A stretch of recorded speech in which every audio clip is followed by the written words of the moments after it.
was thinking the other day, a journalist asked me why people are responding so positively to what I'm saying, the young men, for example, and I thought, why? Yeah, that's a good question. He says, well, I'm actually on their side.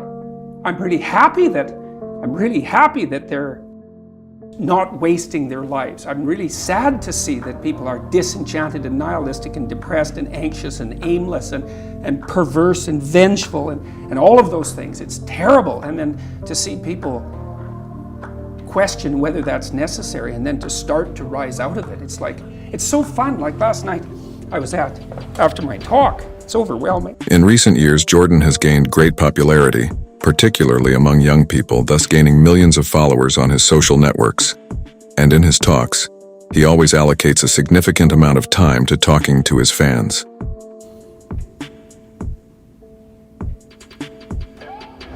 I don't usually think about these things, but I was after my talk last night, and so all these people line up, and they have their 15 seconds with me, and they're kind of tentative. They're excited and tentative when they come up to talk to me, and then they have 15 seconds of time to tell me something. I'm really listening to them, and they're hesitant about whether or not to share the good news about their life, and I think it's often because when people share good news about their life, people don't necessarily respond positively. They don't get encouragement, and people need so little encouragement. It's just unbelievable. And so they'll tell me something good, and I think, oh, that's so good. Somebody says, oh, I'm getting along way better with my father. I hadn't seen him for 10 years, and now we get along. It's like, God, great.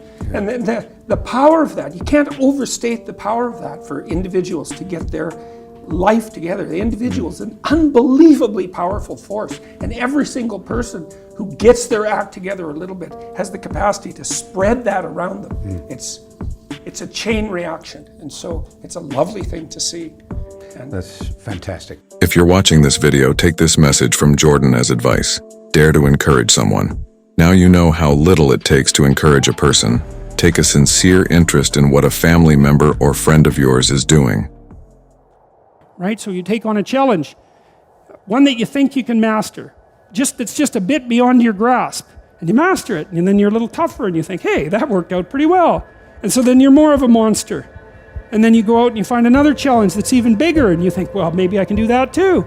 And then all of a sudden you can, and you get a little bit bigger, and God only knows what the limit is of you. And you find out by pushing yourself against the world, and of course that's what Abraham is doing.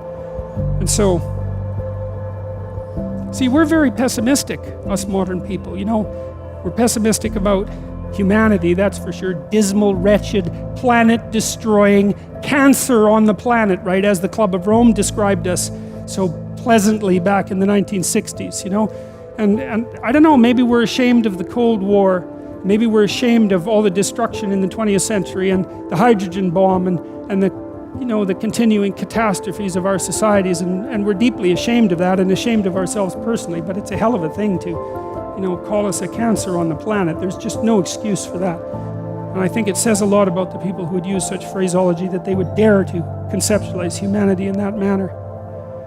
But it would be nice if we could be optimistic, and I think, again, the problem with being optimistic is that it's naive. So then the question is there an optimism that's not naive? And I think there is. And the optimism that's not naive is in just a visualization of how strong people can be. So one of the things that I tell people, I've told my students in my class in Maps of Meaning, here is a goal. You want to be the person at the funeral of your father that everyone can rely on. How would that be? You want to be the person who's broken and useless and adding to the misery in the corner. And look, I'm not making light of people's grief. I understand grief. But who do you want to be when there's a crisis? Right? Do you want to be the person that everyone can turn to for strength? It's like, why the hell not? Why not that as a goal? That'd be a good goal, because then if there's a crisis, and there will be, it won't be such a bloody crisis, because there'll be someone there that can deal with it. There's a goal, man. And in this time of nihilism, it's what's the point of life? People ask, and they're taught that at universities. What's the point of life? Everything's interpretation. Humanity's a cancer on the planet. Well, how about no? How about not that? How about that there's something to us?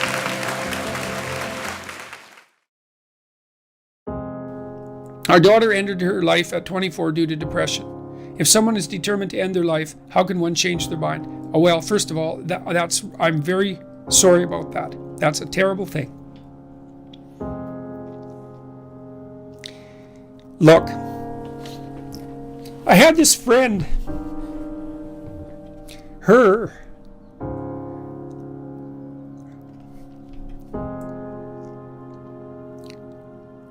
sorry. Anyways, I had this friend, a friend of my parents, and her granddaughter committed suicide, She was just beating herself up about that. What could have I done? What could have I done differently? This is the problem with suicide. It leaves everybody behind thinking, oh my God, what could have I done? I could have treated the person better. I could have listened. I could have been there. It's like, and she was just beating herself up about this, really feeling that she wasn't a useful person, that she'd failed as a grandmother. She's a really good person, And so I went for a walk with her, and I said, and she's married, and she likes her husband, and he's a really good guy. And I said, look, you're blaming yourself for your granddaughter's suicide. It's like, are you blaming your husband? Are you sitting him down and telling him what a useless bastard he was as a grandfather because his granddaughter committed suicide and how he failed completely? She said, no, I'd never do that. So I said, well, don't do it to yourself.